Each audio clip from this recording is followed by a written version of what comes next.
the sky changed. At first it was slow, small flicker on radar, a strange signal from deep space. Most scientists ignored it. Some called it a glitch. Some said it was a star dying, but then it blocked the sun. A massive shadow moved over Earth. It wasn't one ship, it was many, thousands. Giant black shapes hanging in the sky above every major city. No sound, no warning, just silence and fear. People looked up, cars stopped on highways, children cried. The world held its breath. The invasion had begun. It was 10:43 a.m. in New York when the first ship arrived. By 10:45, the internet was down. TV signals crashed. Satellites stopped responding. In Tokyo, the sky was red. In Paris, the air turned cold. In Nairobi, people reported lightning in clear skies. Something was changing Earth itself, but not everyone was surprised, far below the ground. Hidden in a secret base beneath the Rocky Mountains, humans were already preparing. Project Leviathan, a black site facility known only to a few. Even presidents were not told everything. It had one purpose: to prepare for a threat not from Earth. The director of the base, General Thorne, stood in front of a giant screen. His face was calm, cold, focused. "They've arrived," he said. Around him, soldiers moved quickly. Scientists activated defense codes. Weapons long kept in the dark, now powered up. Rooms once silent were now alive with warnings and lights. "Begin." Phase 1, Thorne ordered, outside. The world was panicking. Social media filled with chaos. Phones stopped working. Cities turned to confusion. But inside the Leviathan base, everything was clear. They had trained for this. They had studied alien signals for over 20 years. They had built weapons using stolen alien tech from a crash in 1998. And most importantly, they had people ready to fight. Rhea was one of them, a soldier with no official name, no past, and no fear. She sat alone in a chamber, her hands glowing with faint blue light. Her heartbeat was slow, controlled, her mind focused. She wasn't normal. She had been part of an experiment, one that worked. She was humanity's answer to the unknown. The voice came through her headset. "Rhea, it's time." She stood, calm and ready. "I was born for this." Above Earth, the alien ships finally moved. Panels opened on their sides. Strange creatures floated down, black, tall, silent. They had no faces, no legs, just long limbs and sharp claws. They didn't speak. They didn't hesitate. They started to kill in less than 10 minutes. Over 14,000 humans were dead. But just before they reached Colorado, something hit back. A massive beam of blue energy shot up from the mountains. One of the alien crafts exploded. Mid-air, the other stopped. For the first time, they paused. In the base, General Thorne smiled. "They thought we'd be scared," he said, "but we were waiting." More beams fired. Human-made fighter jets appeared, powered by alien engines. Tanks rolled out with energy shields. Soldiers wore armor never seen before. Earth had changed. And the enemy didn't know it, but this was just the beginning. Inside the alien mothership, a tall figure watched Earth's defenses.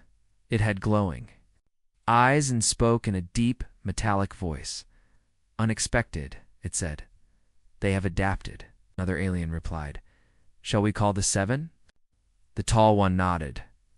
"Yes, this planet is stronger than we thought. We will crush them completely." Back on Earth, Rhea walked through fire and smoke. Her hands burned with energy. She had killed 2 of the shadow creatures, and they didn't come back. She looked up at the sky. "You came here thinking we were weak," she whispered. "You're wrong. The world was under attack. But this time, humans were ready. Project Leviathan was only the start. Humanity had changed. It had evolved. And this war was far from over. The war had begun. But what landed on Earth were not soldiers. They were something else, something darker. The media called them aliens, but they weren't like anything from the movies. They had no eyes, no mouths, no fear, Humans called them shadows. They moved like smoke, fast, silent, deadly. They didn't walk. They floated. Black bodies, long arms, claws like blades. They didn't talk. They didn't feel. And worst of all, they didn't die easily in the first 24 hours. 12 major cities fell. London, Mumbai, Rio, gone. No bombs, no lasers. Just shadows, moving street to street, pulling people into the dark. Bullets passed through them. Fire didn't stop them. Missiles barely slowed them down. But then, something changed. In the city of Prague, one shadow entered a hospital. It floated past the walls, through metal doors. It found a child crying in a dark room. As the shadow reached for him, cut. Her hands glowed blue. R-E-Y-A. The shadow turned to attack her. Fast, sharp, screaming now. But Rhea didn't move. Her eyes locked on it. Her hands raised. She whispered one word. Burn. A wave of light exploded from her body. The shadow screamed and melted. For the first time, it felt pain. It died. Completely. From that moment, everything changed.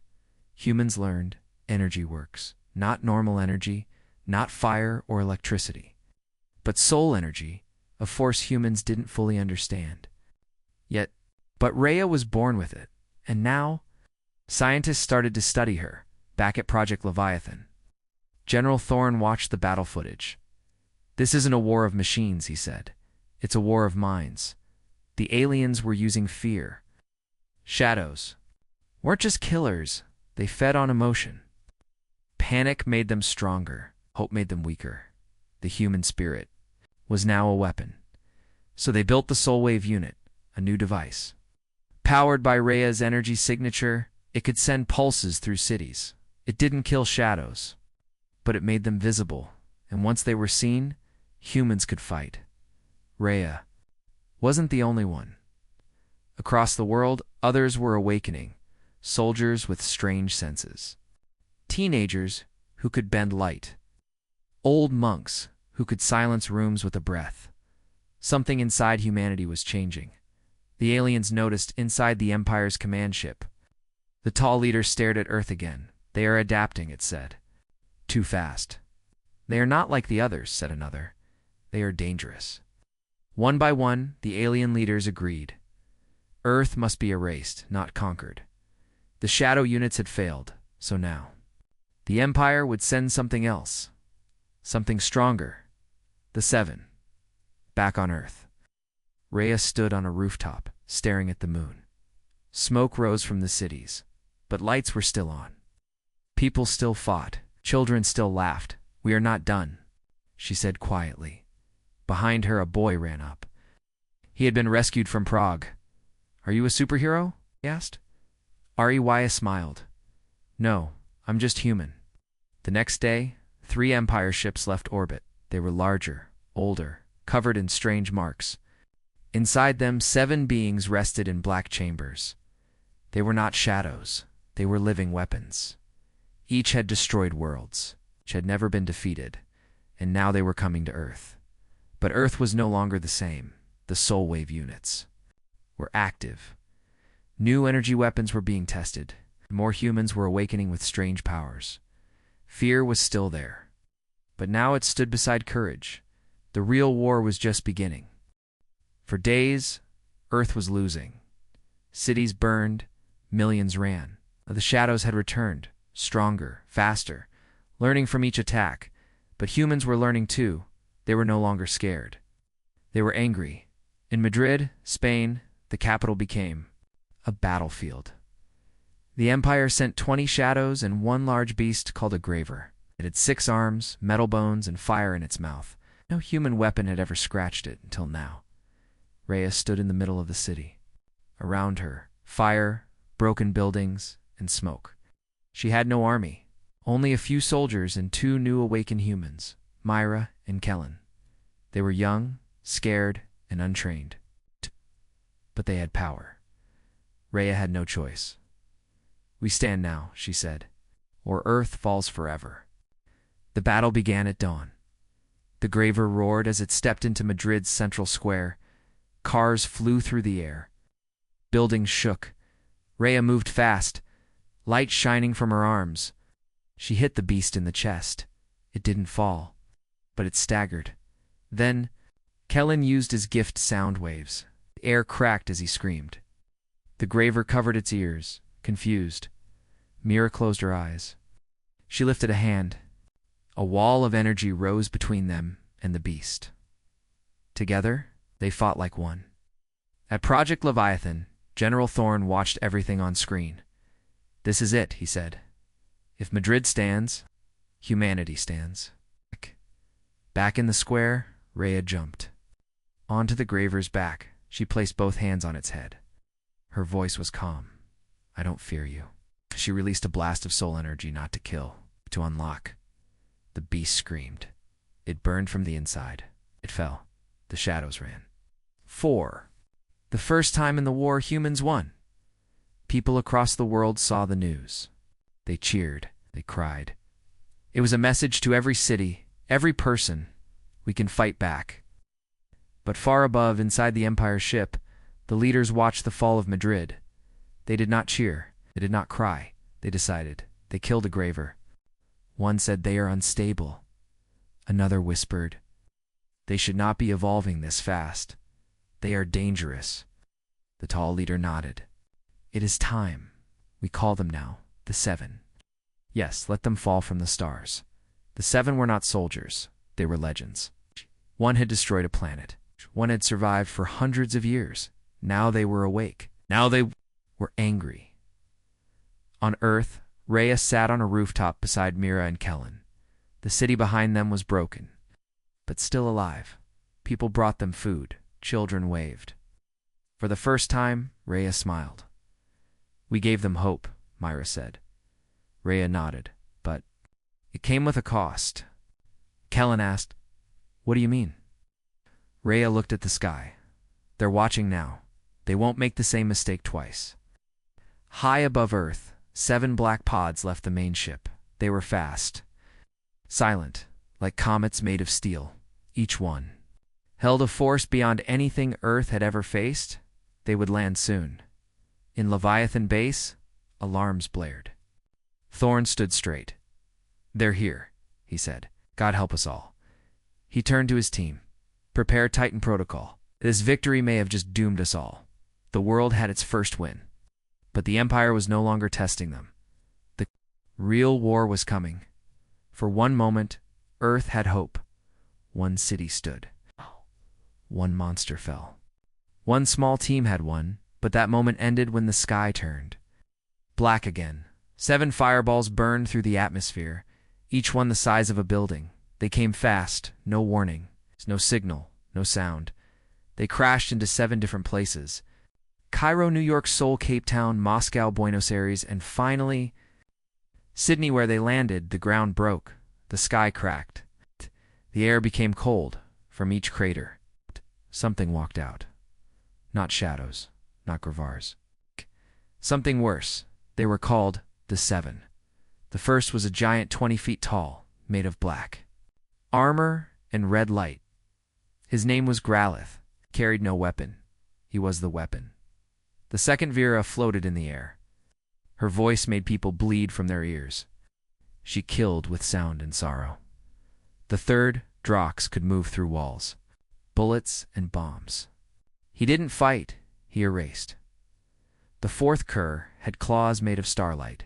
He didn't speak, didn't need to. The fifth, Zarn, brought fog with him. Inside it, people vanished. Only bones remained. The sixth, Sith, looked human. Emotion as a weapon. No, she made soldiers kill each other without touching them. And the seventh was simply called Void. No one ever saw him clearly. He didn't leave footprints. Cameras couldn't record him. He whispered once in Seoul, and the city went silent forever within 24 hours. 5 cities had fallen, millions gone, nothing worked. Not bullets, not lasers, not soul pulses. Even Raya felt fear. She stood inside Leviathan Base, watching the reports. Kellen was shaking. Mira had tears in her eyes. "This is not war," Mira said. "This is extinction," Rhea didn't answer. She couldn't, not yet. General Thorne walked in, face tight with pain. "We've lost contact with half the world," he said, and Titan Protocol is still incomplete. Titan Protocol was Earth's last hope, a massive machine made from alien metal and powered by human soul energy. But it was unstable. Dangerous Reya was the only one who could connect with it. Even then, but they were out of time. A transmission played across all human screens. A voice, cold, sharp, slow. "This planet has strength," the voice said. "But strength without order is chaos. You fight like fire, but fire must be put out. We are the Seven. We are the Empire's final answer." The voice ended, and bombs began. The Seven didn't use weapons. They were weapons.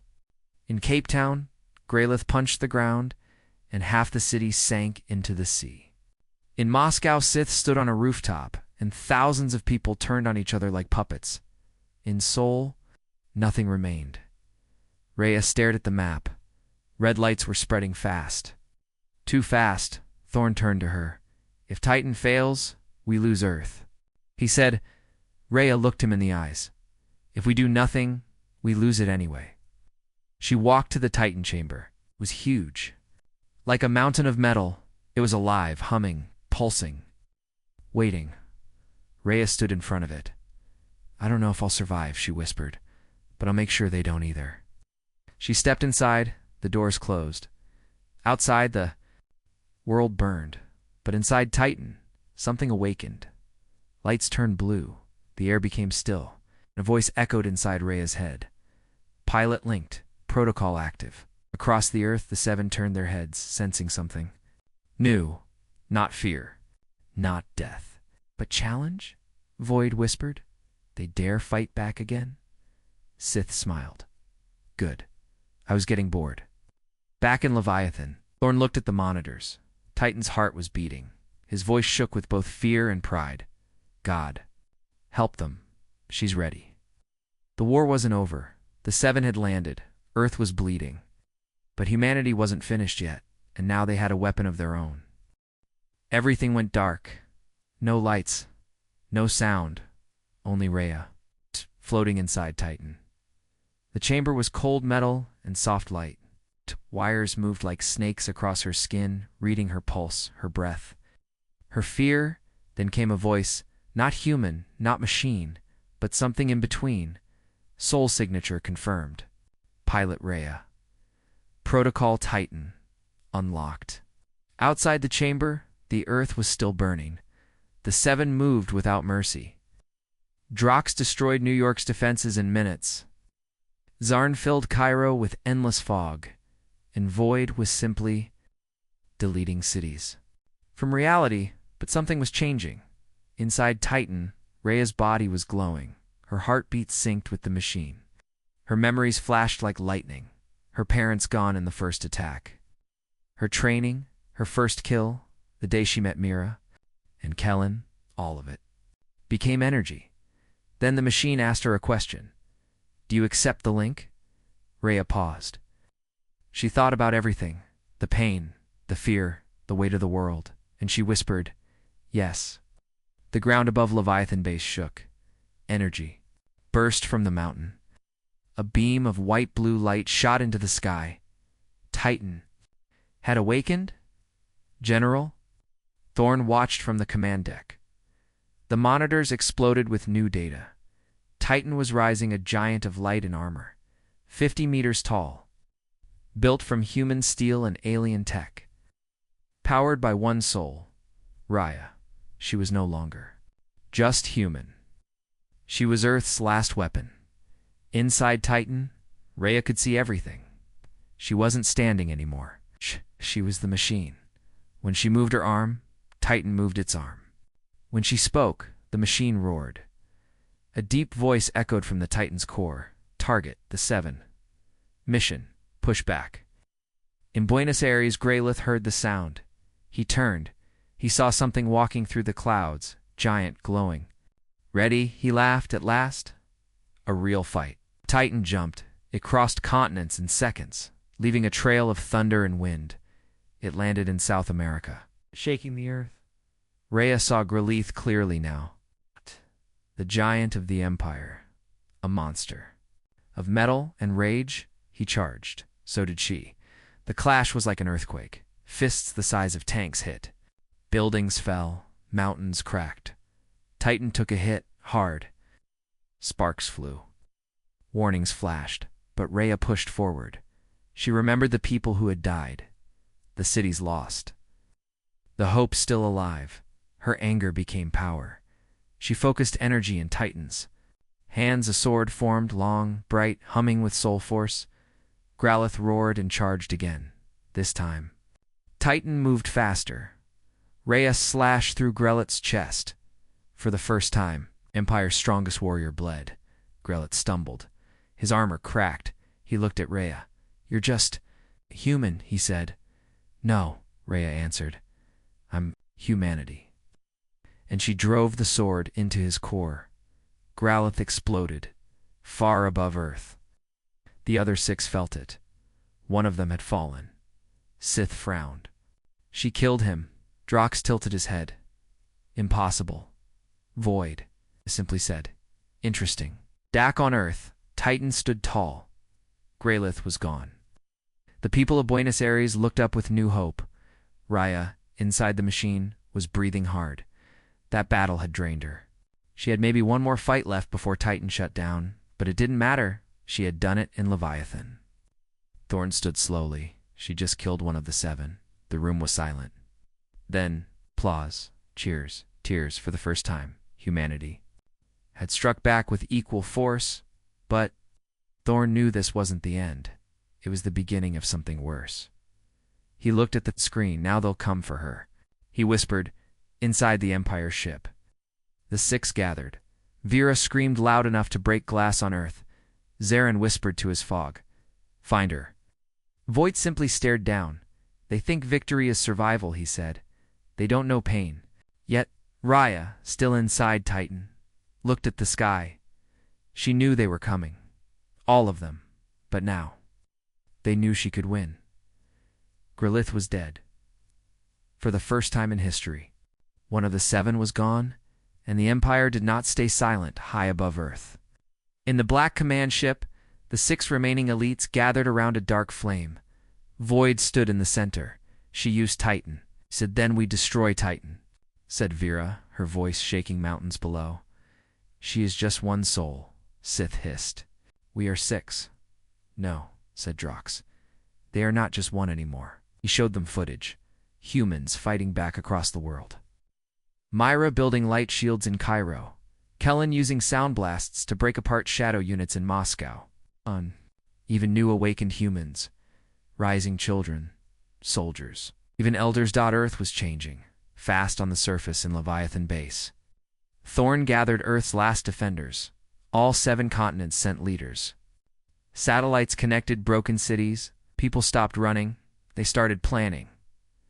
"We cannot win this war alone," Thorn said. "They came together. Now so must we." Titan was still standing, but barely. Inside, Rhea sat in darkness. Her body was weak. Her mind heavy. She had killed Grelith. The machine was damaged. One more fight, maybe 2, and it would collapse. Mira entered the chamber. She touched Rhea's shoulder. "You don't have to do this alone," she said softly. Kellen stood behind her. "We're with you." "All the way." Rhea looked up. "I hope that's enough." Hours later, across the globe, the 6 moved. Each one was sent to destroy a key human base. Void, heading to Leviathan. Vera, going to India. Drox, targeting Africa. Zarn, flooding Europe with his fog. Sith, invading mines in America. Kerr, launching attacks in Australia. The plan was clear. Break the humans. Break Titan. End the war. But this time was ready. As Void neared Leviathan, something strange happened. A network of humans linked through soul energy activated all at once. Rhea, Mira, and Kellen stood in a circle. They reached out across the world, not with weapons, but with will. Children lit candles that created soul shields. Monks meditated and sent calm into cities. Wakened humans held hands and built invisible armor around hospitals and shelters.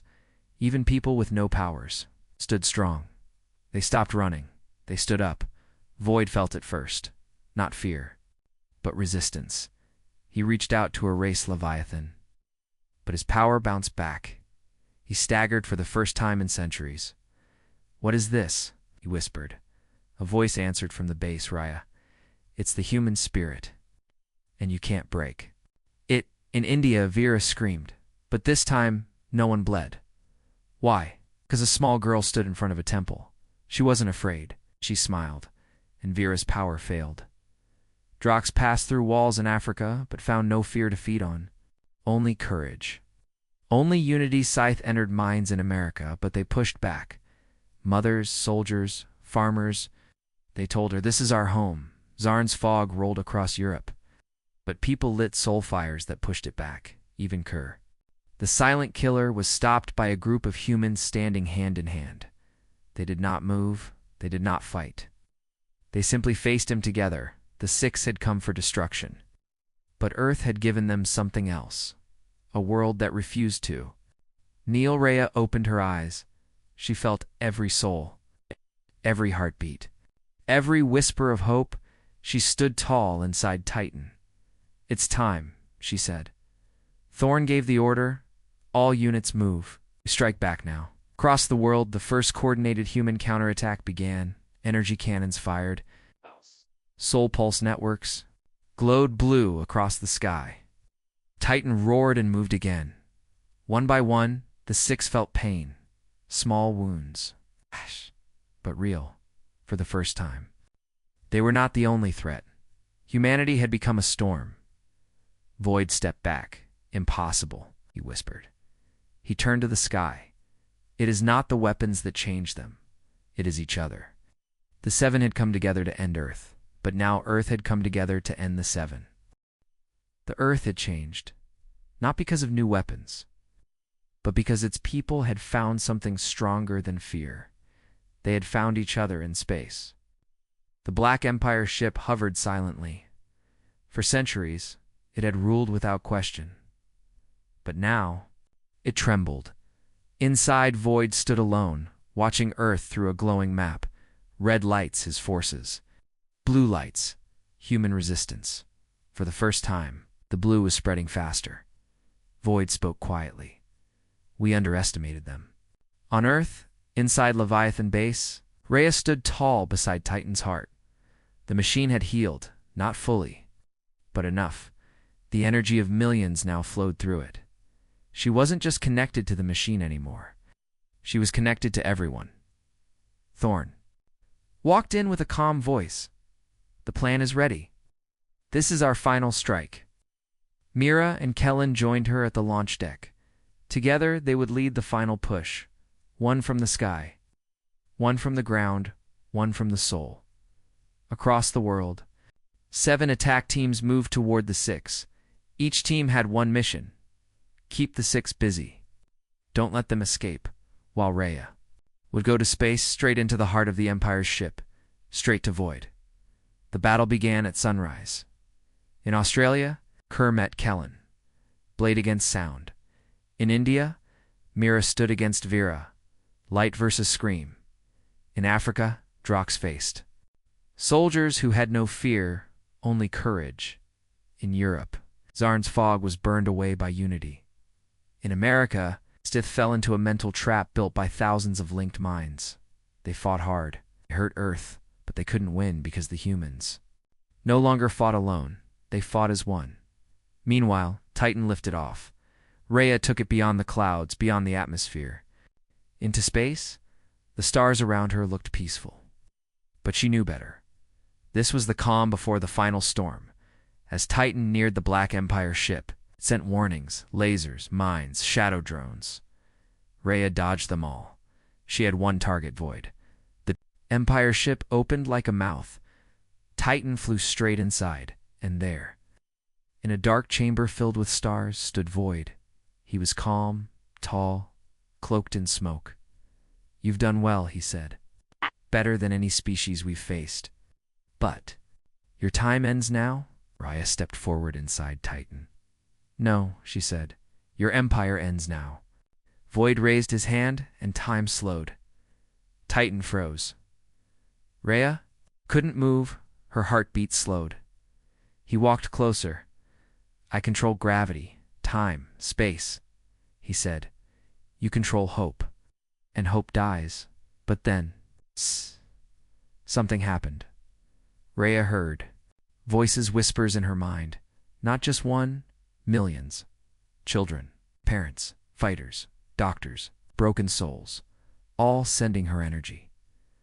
All believing. Titan began to glow. Void's grip broke. Time snapped back. Titan moved. Rhea shouted. You forgot something. Void turned. Rhea pointed. We don't fight for power. We fight for each other. Titan unleashed its full blast. Not just a laser, not just a strike, but a beam made from pure human will. It tore through the chamber. Void screamed a soundless, shaking cry, and then he vanished. Below, the six froze. Their leader was gone. They looked up at the sky, and for the first time, they felt fear. Titan flew back to Earth, smoke trailing behind it. Inside, Raya collapsed. Her body weak, but her spirit still burning. She had one, but she knew. It wasn't over.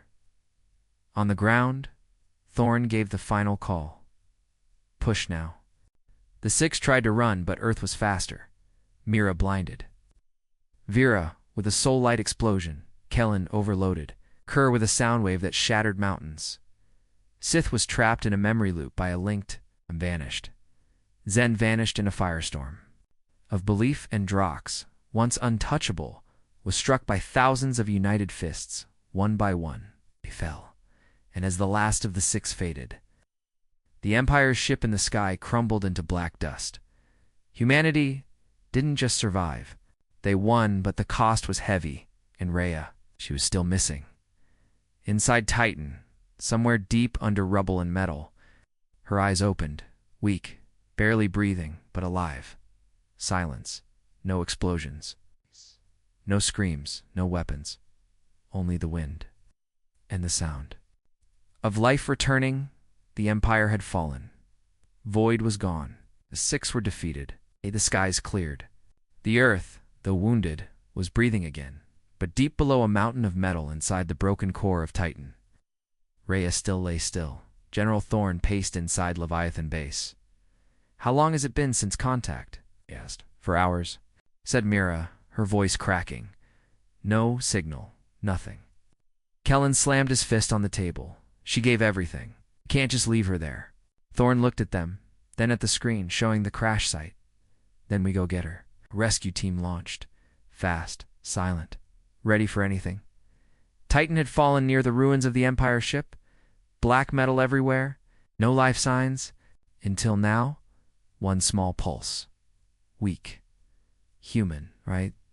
Inside the broken machine. Rhea drifted in and out of consciousness. She saw lights, heard voices, felt hands pulling her out of the wreck. Then darkness. She awoke days later, in a white room, sunlight, birds outside. Myra stood nearby, smiling. You did it, she said softly. Rhea tried to speak, but Myra stopped her. Rest. The world is okay. In the weeks that followed, Earth changed faster than ever before. People started rebuilding. Cities.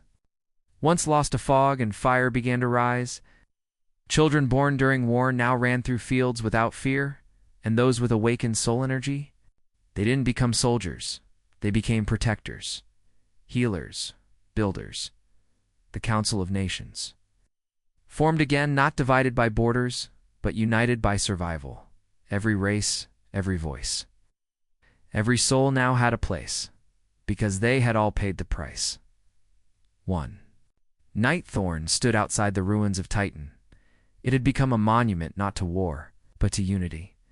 On the side, a plaque read, "She didn't fight to destroy the Empire. She fought to save who we are." Ra, still recovering, stood beside him. "You think peace will last?" she asked. Thorn smiled. "No peace lasts forever. But now, we'll be ready. Far above Earth, the stars shimmered. The Empire was gone, but the galaxy was wide. Some watched from distant systems. Some feared the humans now, and others started moving toward Earth, not for war, but to learn to understand the species that had done the impossible, the species that had won not through destruction, but through each other. Rhea walked through the new Leviathan garden, where children played. One small girl ran to her, holding a flower. "Are you the one who saved us?" the girl asked. Rhea kneeled, smiled, and answered, "No. We all saved each other. And that was the beginning of something greater than any empire. It was the beginning of a future written not in fear, but in fire and love and unbreakable will."